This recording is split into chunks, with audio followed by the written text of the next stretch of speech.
Welcome to the Night Tube. I'm Stephen Knight, and I'm very fortunate to be joined by author Dr. Rakib Ehsan. Rakib, how are you doing? I'm doing well, Stephen, mate. How are you? Yeah, great. Thank you very much. I was just saying to you before we started recording, I've really enjoyed your writing and media appearances over the year as well. So firstly, thank you for that. It might be worth just letting people know what you do, what motivates you, what gets you out of bed in the morning before we jump into your excellent book.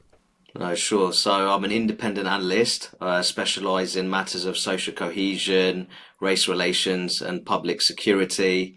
I currently live in Luton with my family. My hometown features a great deal in the book. Got a very impressive home draw to Liverpool recently, which I'm very pleased about. As long as we finish 17th on goal difference, mate, I would absolutely take that. What's happening to the stadium? Wasn't it attached to a house or something? Well, mate, listen, the stadium, it's a very traditional one. We'll be moving to the Power Court site over the next few years.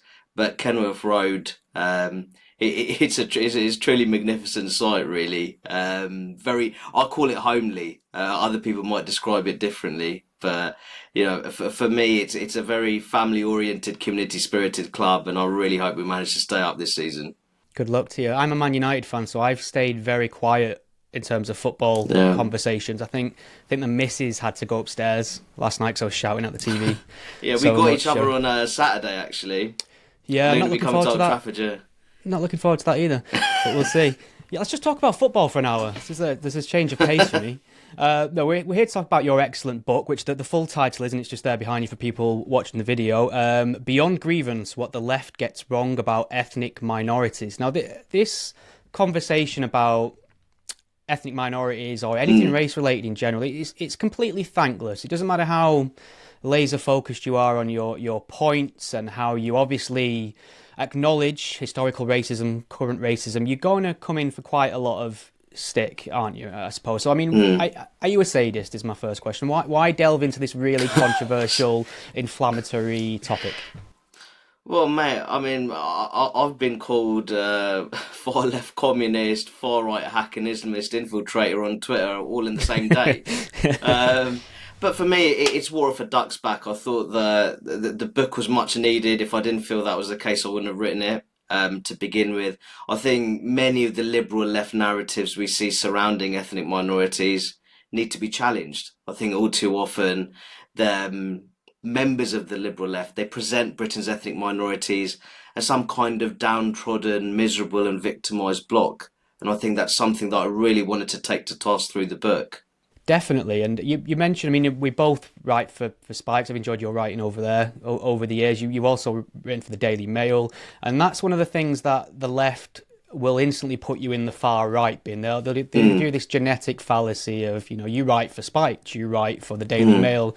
I mean, is there a problem with leftist publications like sort of the Guardian, the New Statesman, how they're not really reaching out to people who kind of centre left, who have some criticisms of the current left situation? I mean, I'm assuming you're not just turning down offer after offer from the Guardian. I think you're just writing for the publications that ask you if you'll write for them.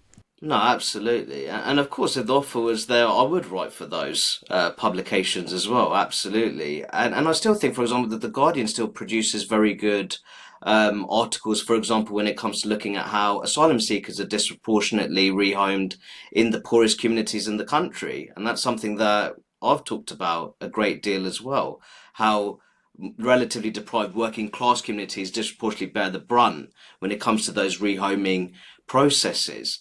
I think the issue is that those publications, I question how many centre-left traditionalists are at those publications operating within those organisations. I would make the point, Stephen, I've written pieces for The Independent, which many people would describe as a liberal left publication as well. So for me, I'm more than happy to put my ideas across through any publication.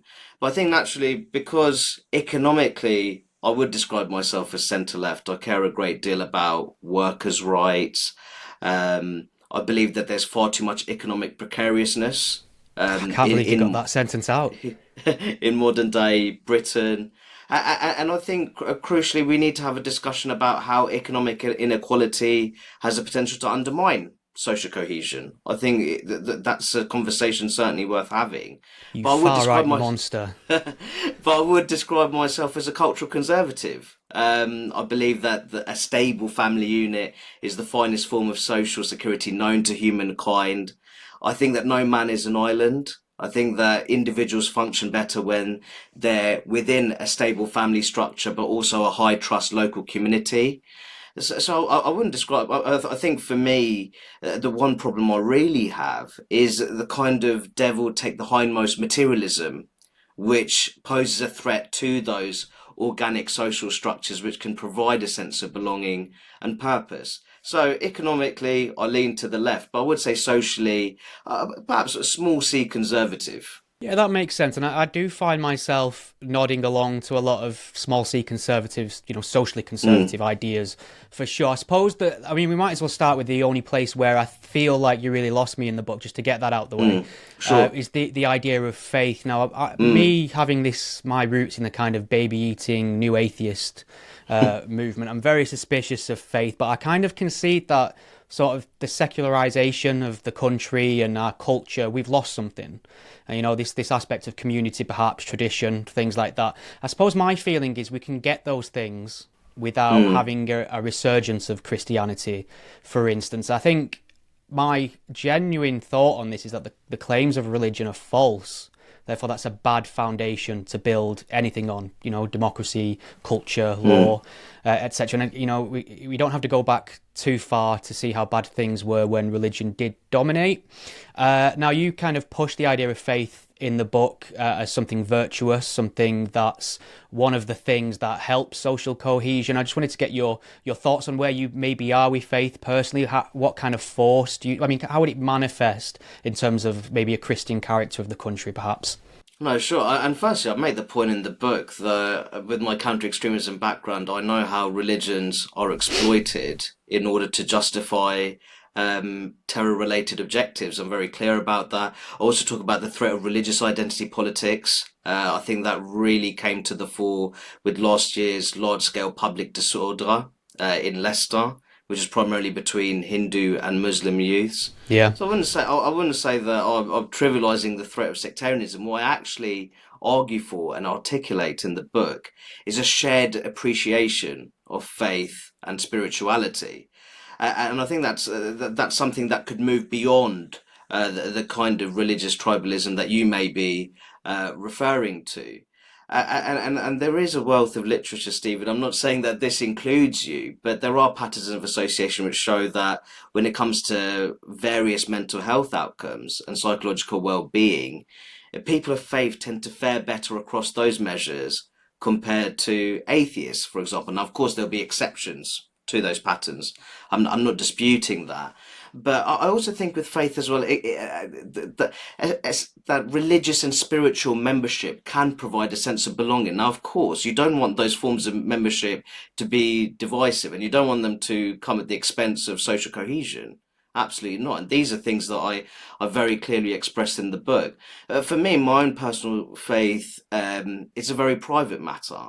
And I wouldn't say that it doesn't impact on how the country should be governed. Now, in recent times, we've seen people even argue for a Muslim party in the UK, and that's something that I'm totally against, because I think that organising a political entity along religious lines, I think that would be particularly damaging for British democracy, actually. And I think that would be a threat to social cohesion.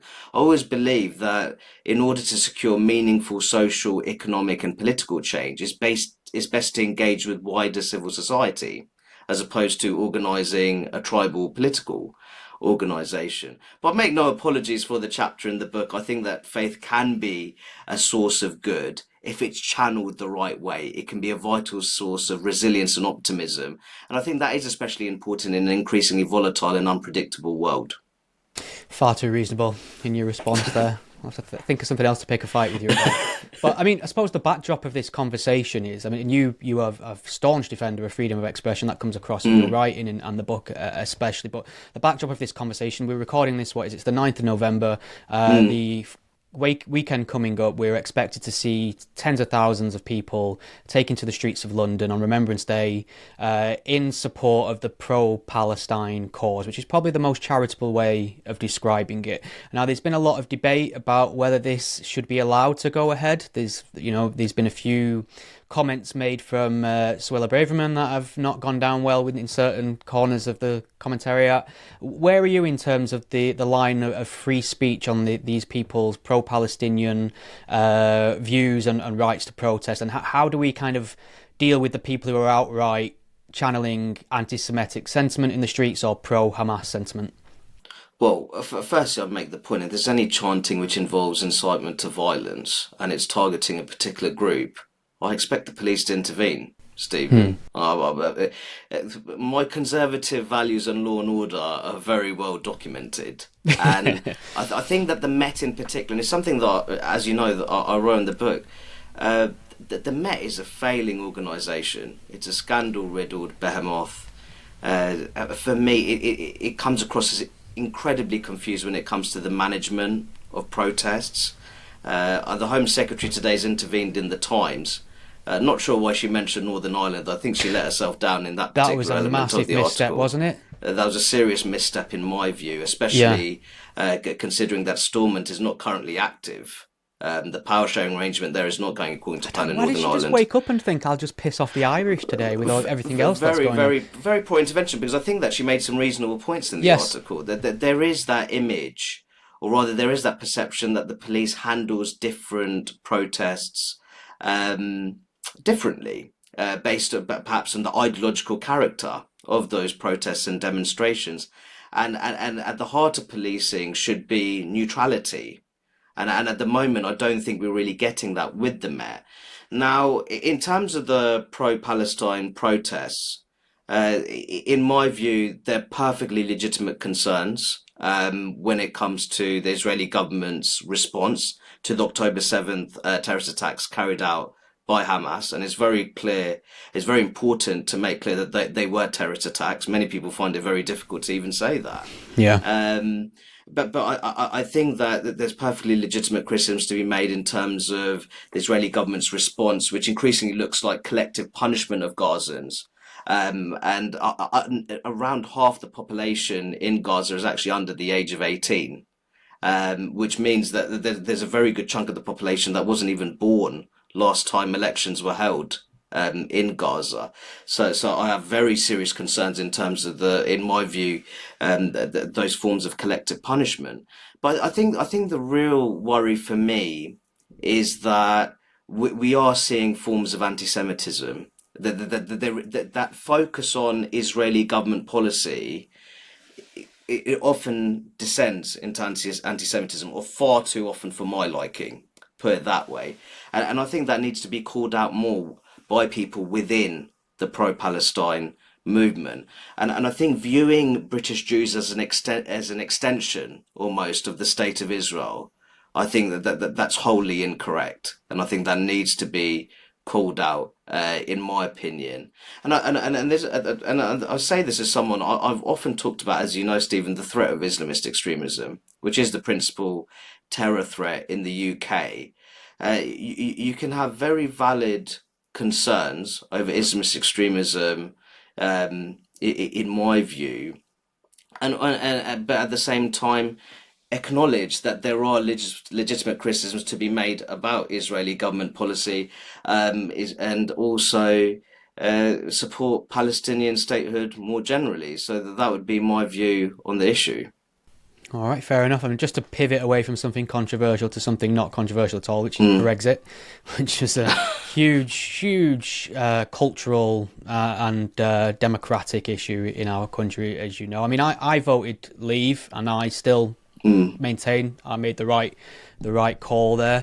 It was a strange sort of feeling going into the office the next day. The atmosphere in the air, it almost felt like you could almost get lynched for admitting that you'd voted Leave. And I just wanted to get your opinion on it, because the sort of lefty bourgeois conception of Brexit is that it's a kind of racist project. It's just jingoism reborn. However, you cite some interesting stats in your book about 1 in 3 minorities voted for Leave as well. I mean, Luton, where you are, is a hugely, pivotal place in terms of Brexit. Maybe you can just talk a little bit about how people's perception of what that was about is a bit askew. No, absolutely. I think some of the responses to the Brexit result was absolutely bonkers. You had Sir Vince Cable of the Liberal Democrats um, suggesting that this was a form of white nostalgia coming to the fore. But the reality is, as you say, Luton, my hometown, with a very significant non-white population, voted Leave by 56.5%. And you simply cannot get that percentage solely through white working class communities in Luton. That's the truth of it. I think many people, they either don't want to acknowledge or they're simply ignorant of the fact that the Brexit vote in itself was incredibly diverse. I'll give you another example. There's a ward in Hounslow in West London called Osterley and Spring Grove. It has a non-white majority population, many affluent families of Indian origin, very high rates of home ownership. Voted Leave 63.4%. And I found it very interesting that you had journalists in London going up to pubs in the provincial Midlands and working men clubs in Northern England to find Brexit voters, when what they could have done is just go to some Mundas and Gurdwaras in West London. You'd have found your fair share right there. That's really fun. The vox pops around that era were really just going the man on the street kind of thing in a lot of these northwestern towns, wasn't it, to try and see if we can hook ourselves a bigot kind of attitude. I mean, is there an issue? I mean, you definitely know more than most. When somebody in ethnic minority is perceived to have gone off script, because there's a kind of sort of mollycoddling that happens from the left, where they feel like it's kind of like a white saviour complex, where they see an ethnic minority and they instantly assume what their life must be, their concerns are, their political worldview. And there are so many racist terms that I've only heard in my adulthood. That I've seen when a ethnic minority is considered a race traitor by the left. I think you mentioned them in the book, kind of like coon or coconut or things like that. Oreo. I'd never even heard these things until I hit adulthood and saw how an ethnic minority was being treated by somebody on the left. So is there this perception from the white working class, the white middle class left, rather, that ethnic minorities are all a homogenous block and they need some sort of protection? Well, I talk about the white saviour complex, and it's very much alive in modern day Britain. I'll give you an example of the white saviour complex at play. There was a recent study by Crest Advisory, a crime and justice consultancy, which found that 3 in 4 British Muslims believe that Britain is a good place to live as a Muslim. I tell many people this, and they're very surprised. And you have to ask why they're surprised. Perhaps because much of the mainstream media presents British Muslims as a sort of downtrodden and victimised monolithic religious bloc. What's even more interesting is that figure drops down to around 55% for the wider public. So that suggests to me that your average non-Muslim in Britain is more likely to think that Britain is anti-Muslim society compared to your average British Muslim themselves.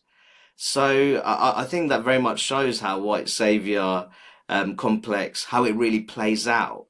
What people want to do is represent. Well, they want to represent. I think it's more about mollycoddling ethnic and racial minorities who don't really need their allyship, if truth be told. They don't require their allyship. They probably don't want their allyship, if I'm being perfectly honest.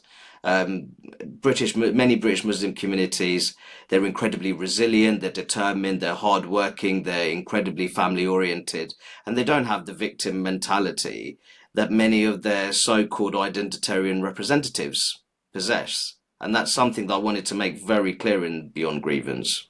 I mean, that's a great point, and that's a really positive stat. And I like the fact that obviously Muslims in the UK like the country, and I think they enjoy a lot of the freedoms, like you point out in your book, being able to freely practice the religion in a way that perhaps they wouldn't even be able to in many Muslim countries, which is great. But I suppose going back to these pro-Palestinian demonstrations and protests we're seeing, a lot of people will be looking at that and seeing the calls for jihad that are being focused on, the cries of anti-Semitism, the cries of Allahu Akbar, and thinking, we have a good reason here to maybe consider limiting or completely stopping Muslim immigration, for instance. And they may just be a populist party that maybe capitalizes on that sentiment. I mean, how do you feel about that? People are looking to places like Poland as well, who have a policy. And are people, I mean, first of all, would a British public, would it be ethical for them to say, you know what, we want to restrict the number of Muslims coming in perhaps, but obviously we'll allow the flow of Ukrainians to come in, Christian Ukrainians, for example. Is that racist on the face of it? Is that a sensible immigration policy? Well, I mean, firstly, I'll make the point, Stephen, that in the recent Polish elections, the political right didn't do as well as they expected. Actually, it was the liberal side of the political spectrum in Poland that was far happier with the outcome of the election. I'd also make the point with the pro-Palestine protests. What percentage of the wider British Muslim population was actually at the protests? I mean, that's something that I think that in England and Wales in the 2021 census, I think there's 3.9 million Muslims now across the two home nations. So of course, there's no doubt in my mind that there's a problem with the radical elements of the pro-Palestine movement. And I think that that's something that the Metropolitan Police Service has simply not tackled very well at all in the past few weeks. I've also talked a great deal about anti-Semitism in British Muslim communities. But the reality is that the surveys tell us, Stephen, that the majority of British Muslims, they reject anti-Semitic tropes. What the issue is that levels of anti-Semitism are relatively high within British Muslim communities when compared to the wider public. And I think that's something, if people are very interested in social cohesion, and especially identitarian Muslim organizations who talk a great deal about Islamophobia and anti-Muslim prejudice, I think they would have more credibility when they're making those points if they're more forceful when it comes to addressing discrimination on their doorstep and within their own communities. Because I think that's real anti-discrimination behavior when you tackle those problematic attitudes within your own communities. You mentioned a lot in the book about the importance of family, a stable family structure to, children going on aspiration. Used this word a lot in the book, which seems to have been something that's dropped off the left's radar. I mean, why is it true then that a stable family structure, as in a two-parent family household, has advantages for the children? And why is this sort of unit in decline in the UK? I think in recent times there's been a real problem in the UK in terms of materialistic individualism. I know that individual liberty is a classic traditional British value, but I think the issue we have is individual hyper-liberty. And I think the reality is, whether it comes to marriage or parenthood, a high degree of self-sacrifice is required. It's as simple as that. And I think some individuals are simply not prepared to do that, or they're not understanding of that before they make the decision to get married and have children. I think in certain communities, I feel like taking parental responsibility is almost seen as unfashionable, quite remarkably. I'll give you one example. The ONS data from 2019 showed that when it came to children of Black Caribbean origin aged up to 15 years, 63% were living in lone parent households. 63%, comfortable majority. That figure drops down to 6% for their peers of Indian origin.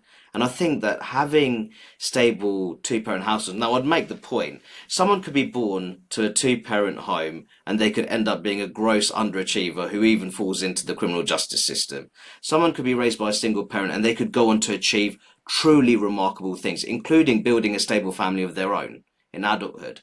But I'm talking about the patterns of association.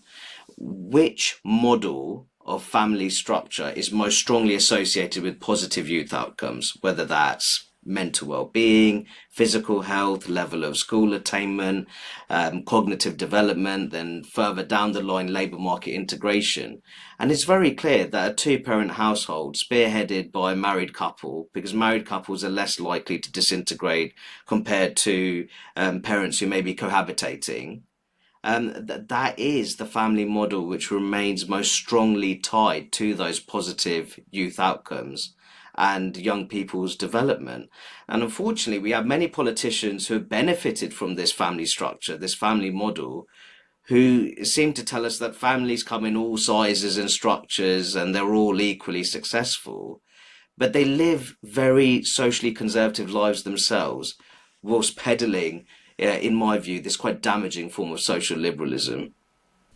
I wanted to get your opinion on something else that I've been following rather keenly for years, in fact, and this was the stop and search of Olympian Bianca Williams and her partner Ricardo dos Santos, I believe he's called. I think this happened sometime in 2020, July perhaps.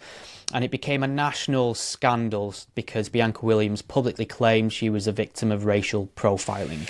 And there's been investigation after investigation, and we finally got a result on this last week or so, a couple of weeks ago. And it feels like they buried the lead a little bit because 2 officers were let go for gross misconduct, and this was the headline. However, their transgressions appear to have nothing to do with racial profiling, and in fact, all the officers involved were cleared of any charges of racial profiling. Yet Bianca Williams and her partner seem to go on this kind of victory tour of the media as if they were vindicated after they'd essentially said the UK is very racist. This is a quote from Bianca Williams. And she'd called for the police commissioner at the time to step down. What is your perception of this story, and how damaging can these things be to the culture, to society? Because obviously I feel like, I mean, you mentioned the Casey report a lot in your book. We want racist cops to be absolutely hammered wherever we can find them and obviously get them out. They're not fit for the badge. However, it can be quite damaging as well when false accusations of this kind are levelled towards the police. Where's that balance, and what was your perception of the verdict? I think for me, in terms of policing in London, yeah, we're going through a very rough patch at the moment, and London as a city when it comes to policing. Now, you talked about stop and search, Stephen, and I think it's best that we discuss more about that because many people portray this as an indicator of the institutional racism within the Met. Now, don't get me wrong, I have very little time for the Met. I actually call for the Met to be disbanded in my book. I think it is well and truly a failing organisation which is far too large to succeed, far too big to succeed. But for me, in terms of stop and search, many people say, "Oh, but look, it's disproportionately young black men who are being stopped and searched by the police." Now, I've said that the police, for example, the body-worn video equipment, it should be a requirement that police officers wear that so we know exactly what's going on or what's happened when more controversial incidents take place. But the reality is, and it's something that we've talked about already, you have to look at the communities where family breakdown is especially high, where there's a lack of a responsible male role model in the household. Now, if young men and young boys don't have that sense of belonging and they don't have that authoritative presence in the household to keep them on the straight and narrow, they're going to seek it elsewhere. They're going to seek that sense of belonging elsewhere. And quite often they're going to find that through gang membership because more experienced gang members know exactly who to prey on and who is vulnerable and who's ripe for exploitation. And once you're in that gang culture, and we're talking about subcultures here where there's a glorification of hyper-materialism, degeneracy and violence. We have to be very clear about this. Once you're in that environment, the chances of being involved in criminal activity, including gang-related knife crime, rises. So what you have to see there, what are the demographic groups which are most strongly related to those environments and those particular forms of crime, and that will naturally relate to the police's stop and search activities. Yeah, I mean, you mentioned in the book, just to quote, black Londoners are significantly more likely to be both victims and perpetrators of knife Mm, crime.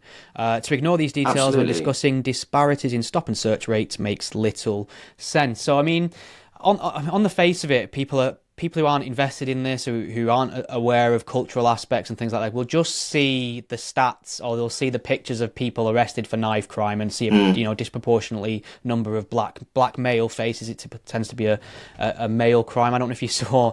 There's a video that was widely shared a few years ago of the Met. Stopping and searching. I think it was a black youth. I'll have to check. And there is somebody mm, filming it on a mobile phone, lambasting the police for their bigotry and what they're doing. Just at the very moment, the police pull out a large blade from this gentleman's mm, waistband, which I thought was darkly amusing. But how do we have this mm. conversation better than to kind of break through the screams of racism to actually get at the heart of this issue, especially knife crime in London? Because as you point out, it is the chief victims of knife crime in London are black youths as well. So surely we should be more. Mm. It seems like if we wanted to prevent this, the liberal left should be more in favour of stop and search. No, absolutely. But crucially, you have to tackle the causes of crime as well, Mm. and those root causes that we were referring to earlier. How do we support communities which are more at risk of family breakdown? And there's higher rates of lone parent households, and that's not easy. That's the truth of it.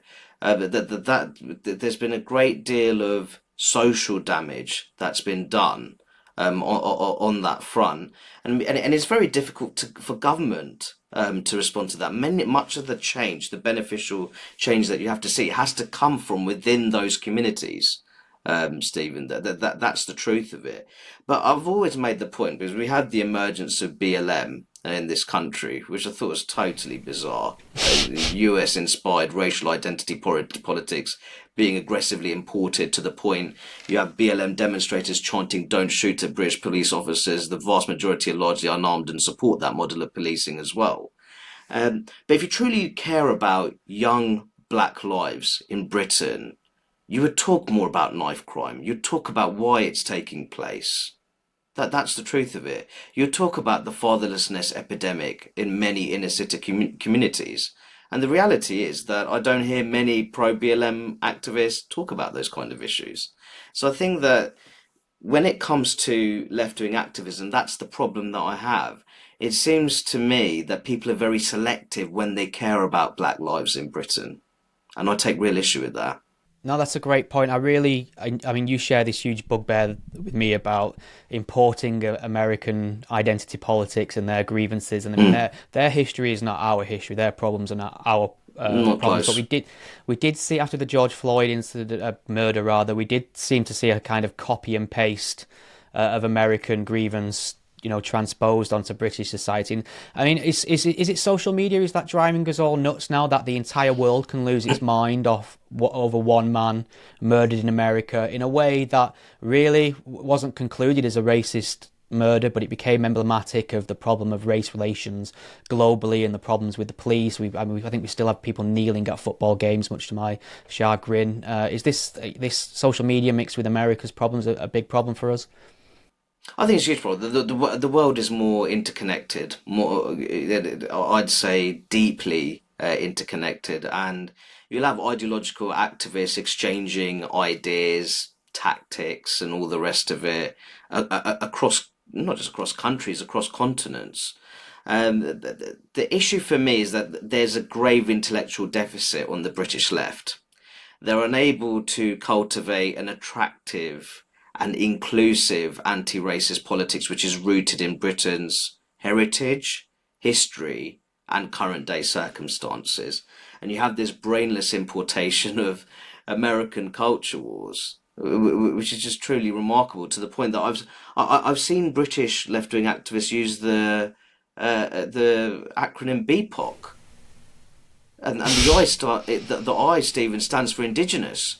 No, I'm not sure they're referring to Anglo-Saxons. I'm not really sure, but I think it just shows yeah, such a lack of brain power, truly, that exists on the contemporary British left. When I think about how we could improve in terms of racial equality, I think about name blind applications in the labour market, for example. So names which are more culturally distant tend to fare worse than traditionally English sounding names, Yeah. even controlling for academic record, work experience, skills, etc. Now, of course, when you turn up at the interview, people clearly see who you are. But the point of the name blind applications, it would help to introduce a greater meritocracy in the pre-interview stages. Yeah. And then when you have more people with those culturally distant names at interviews, they'll be able to present a positive account of themselves in the flesh. That's ideally what you'd want to see. In terms of healthcare, it's well known that Black British mothers are 4 times more likely to die in terms of maternal mortality than their white British peers. At the very least, we should investigate that. The problem is at the moment, there's certain elements of left-wing Britain who struggle to explain what a mother is, can't even define what a woman is. So how they can even make that point about investigating racial disparities in maternal mortality, we just need to have a sound understanding of what a woman actually is. As I said, we talked about policing. I think that particularly in London, I think the Met is not fit for purpose. I think this model of co-governing the Met between the Home Secretary and the Mayor of London is not going according to plan. Let's be absolutely honest. So there's lots of changes there. And I think there's no harm in police forces at least looking to cultivate public support for more controversial policing practices, such as stop and search. And that also requires the restoration of neighbourhood policing. Because I think that neighbourhood policing in recent times has been absolutely gutted in many inner city areas. And I'd even say in my hometown of Luton. And I think we need to rebuild those those bonds of trust between communities and police forces. But I think crucially what we need to do, we just need to get away from the American culture wars. It's a totally different national history and context on matters of race. I'll give you an example. The Battle of Bamber Bridge, when you had American commanders looking to enforce racial segregation in this Lancastrian village, and the pub landlords there, this is back in World War II, saying, no, sorry, we don't do that here. We don't do that here. So it shows that how Britain was far advanced compared to the US on matters of race. And I think that what we need to do, we need to focus on firstly, we need to acknowledge the significant strides we've made as a society when it comes to racial equality. And I think that if you really want to make further gains in terms of equality of opportunity, you need to get away from the tribal identity politics. It needs to be more about alliance building, and the focus has to be on opportunity, equality of opportunity, not equalisation of outcomes. Yeah, that's a great answer. We don't do that here. I think I'm going to use that more often now. That's a wonderful phrase in response to American identity politics for sure. You mentioned sort of not knowing what a woman is there, so I have to kind of pick that up, and you talk about the importance of getting it right on self-ID for whoever's elected next in your book. And this gender debate is something that's consumed a lot of my time over the last few years. I mean, I originally came in at it from a sort of free expression angle because I saw what happened to people whenever they had an opposing view on it. And I've spent a lot of time going up and down the country to protest and various demonstrations of mainly middle-aged socialist women who just, incensed by what's happening to their sex-based rights. And to them, it's the most important issue in the world, and I understand that. And they are telling me time and time again they will not vote for a political party that cannot accurately define a woman, which I understand. And I'll be hearing from the sort of not the kooky crazy left who are all in on gender ideology, but the ones that are kind of opting out of the conversation. They'll tell me things like it's just not a big issue, doesn't affect many people, it's going to be a complete political non-starter come the election. However, we are seeing candidates and Keir Starmer especially being doorstepped with this question of what is a woman. So I suppose in a roundabout way, my question is, how important is this gender identity issue to whoever's elected next? Does it make a massive difference? Am I stuck in an echo chamber where I think it's a bit more important than perhaps it is?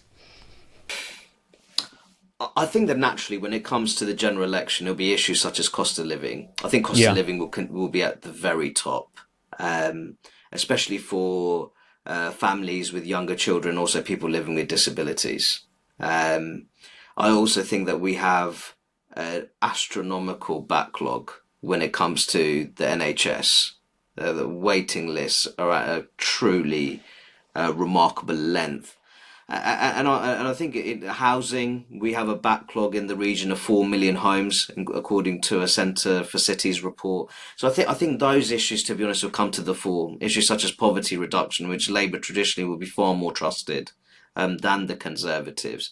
I'm not trivialising the importance of radical transgenderism, the threat of radical transgenderism to sex-based rights.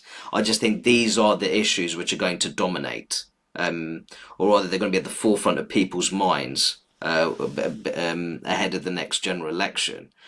But saying that, it's the kind of thing, if that kind of radical transgenderism rears its ugly head, and, for example, more people within British Muslim communities were to become more aware of it, then that could be a problem. That could cause a problem in many I mean, if truth be told, I think we're seeing that with Israel Gaza, that there's very significant tensions between the national leadership and local Labour parties in places such as Burnley, Pendle, even in my hometown of Luton. I think there's also the number of resignations in Oxford meant that Labour actually lost control of the council. That's a huge one. So I think. Yeah, so I think for me, on the national level ahead of a general election, I think those bread and butter economic and social concerns, those wider social concerns, I think that would dominate the debate. But I would really encourage Labour to reach a very reasonable position on sex-based rights. For me, a woman is an adult human female. It's as simple as that for me. Hate speech in 2023 Britain. Well, and it also needs to talk about preserving and it needs to talk about preserving the integrity of sensitive same-sex spaces, whether that's rape crisis centres, domestic violence sanctuaries, changing rooms and public toilets. Labour needs to reach that position, in my view. For sure. And I mean, you mentioned Jeremy Corbyn in your book, and with a specific focus on the sort of cult-like adherence to this man. I think you mentioned the word, he was treated like a political messiah. And I saw this, I was one of the many people who saw this coming over the hill as someone on the left. I voted Labour my entire life. I'm from northwest Manchester. It's practically a sin to vote for Tories here. I remember a few days before the election, I went for a pint with my dad, who's in his 60s now, and I asked him who he'd be voting for at the general election, and he said he'd be voting Labour. And I asked him why, and he said, well, because of Margaret Thatcher. So that's how deep that runs, really. People have that resentment. Yeah. And I think I voted Labour all my life. I think I had a weird year where I voted Lib Dems once, but when Jeremy Corbyn became leader of the party, that's the first time I voted for the Tories. I saw him as completely unelectable. I saw his anti-West sentiment. I saw the fact that he'd break bread with any Islamist crank that wanted to murder Jews and destroy the West. And I just found him a bit of a charisma vacuum. I'm still struggling to understand how a personality cult evolved around this individual without a personality.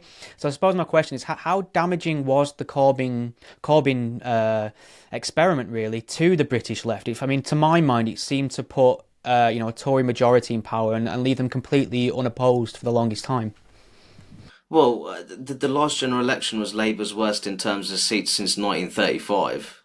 Yeah. So that gives you an indication of how disastrous the Corbyn experiment was. But for me, by the way, I'd make the point, I traditionally vote for the Labour Party, but I didn't vote in either the 2017 or 2019 general election. I just couldn't bring myself to vote for Labour while Jeremy Corbyn was leader. And I think, can I just pick up on that point about not voting? Is this valid? Because I'm so on the fence about not voting, but I feel almost like I'm doing something deeply unethical, even though the right not to vote is still part of the democratic process. Is this a valid political position? So in 2019, I voted for a pro-Brexit independent candidate who used to be a member of both, who used to be a previous member of Labour and UKIP. So he was my kind of bloke, to be honest. The sort of Eurosceptic left independent candidate. But I couldn't bring myself to vote Conservative either, Stephen. I No, just couldn't. It's very difficult for me. I don't think I could Being do it again. I saw it. I think Boris Johnson said at the oh, time he kind of understood we were kind of loaning our vote from the the that's northwest what it place, was. and I feel like that's what I've done. Yeah, and I think what we I mean, we'll keep the focus on Corbyn. I just think for me, as you say, you talked about that fraternization with Islamist organizations and individuals. That's something that I found hugely not problematic. I just found it unacceptable. If truth be told, I'm not sure if you remember. There's also a tweet about where he said that only Labour could be trusted to unlock the talent to BAME people, Yes, you which I mentioned that in found your to book. be, which I found hugely patronising. The people who've helped me maximise my potential is my family, especially my mother, not Jeremy Corbyn and the Labour Party, right? And I think I found it to be hugely patronising, deeply condescending. But it shows that it's almost that sort of shameless infantilization of minorities. It's only if we're in government you'll be able to maximise your potential and achieve your goals. And I just find that kind of language and that kind of perception of minorities that exists on the left very alienating. I agree, and it kind of parallels the comments we heard coming out of Joe Biden's mouth not so long ago when he kind of I'm paraphrasing now, but comments to the effect of "You don't vote for me, you ain't black," kind of thing. That only a black person could be authentically black if they give a vote to the Mm, Democrats, which I think is a crazy sort of precedent to set where you look at. I mean, this is where the left goes too far. It's kind of like the horseshoe theory, I suppose they call it, when mm. the willingness to try and be righteous and do right by ethnic minorities just turns into out and out racism, where you look at someone and instantly on their skin color you've decided what political positions they hold. And you make the great point in your book, really, that a lot of ethnic minorities in this country are very socially conservative, which would come as quite a surprise to the mainstream left, wouldn't it? Well, I think it would because I don't really understand ethnic minorities in the country. Now, of course, there's certain ethnic minorities who are more socially conservative than other ethnic minorities. And make that point very clear. There's very important social, political, and economic differences to recognise between and within ethnic minorities. But generally, there is a thread of that sort of cultural conservatism. Something that things that we were talking about. We've talked about a great deal in this conversation, the importance of family, community spirit, the role of faith in everyday life being a source of resilience and optimism. This is classic conservatism, and I think that much of the left they can't really relate to it. They seem some even see the family as some kind of hierarchical reactionary institution that needs to be dismantled. And I think it's very, with the BLM movement, it very clearly had anti-capitalist tendencies within the movement. Now, of course, do I think that we need to have a fairer economic system? Yes. Do we need to invest more in regions that have been chronically underinvested for decades? I mean, it's fundamentally left behind, absolutely. But you also have to appreciate the entrepreneurial spirit and the growing rates of business ownership within ethnic and racial minorities as well. And I think that you can support both having a fairer economic system, but also appreciating that entrepreneurialism which exists in those communities. And the reality is, with the Labour Party, and I know that the term aspiration gets peddled out like anything. It really does.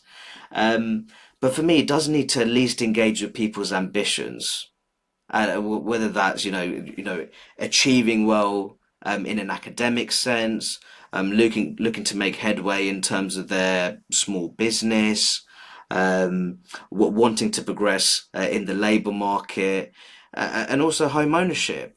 Home ownership needs to be talked about a great deal. And for me, you need to engage with that. If Labour really wants to solidify its relationship with more aspirational minded ethnic minorities, it needs to talk about those things a lot more. Yeah, and one of the things that I really enjoyed reading about in your book is this idea that, British patriotism runs quite high in ethnic Mm. minorities as well, certain ethnic minorities. And I Mm. really like that. And I'm just wondering, I think you mentioned there's a patriotism deficit is perhaps the phrase you use on the sort of mainstream Yeah, British left. yeah. I think it's a Keir Starmer's concept of this progressive patriotism. Yeah. But for me, I don't think a progressive patriotism, for example, is introducing a new race equality act. I don't think that's the priority here, if truth be told. We already have the Equality Act in 2010, where race and religious belief, those are protected characteristics in the Equality Act.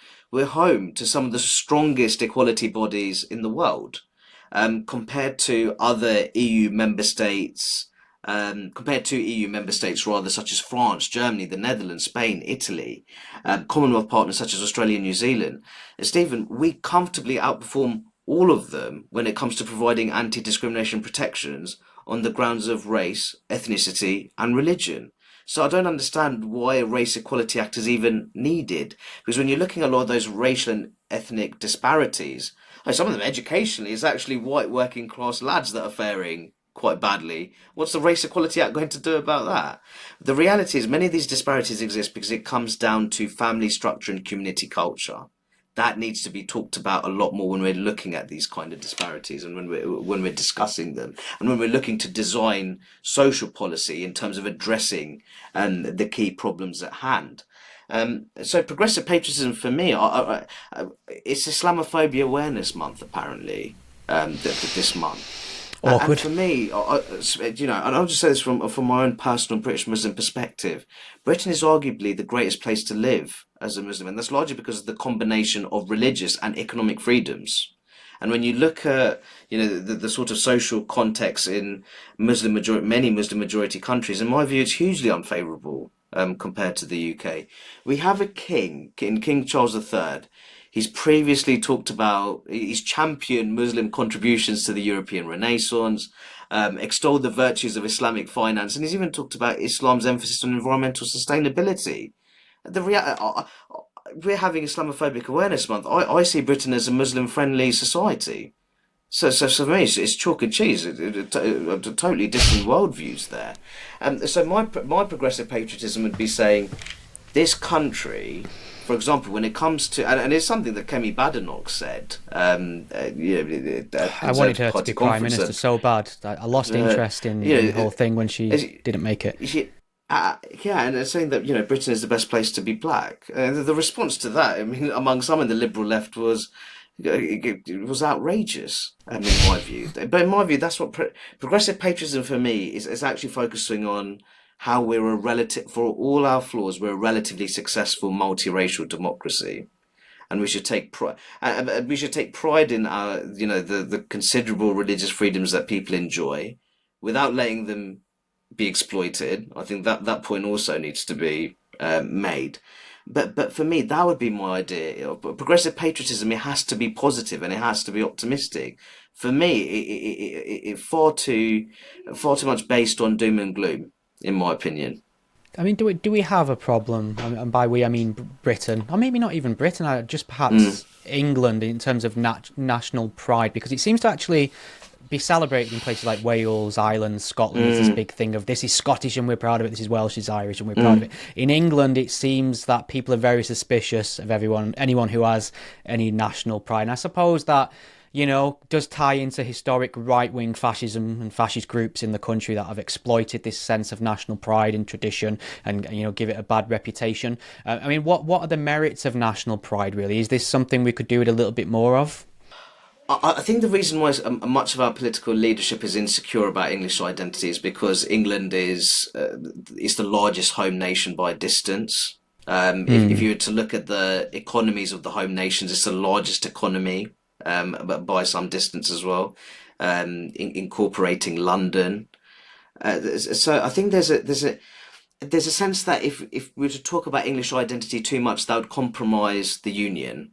And I think I understand that concern. I do.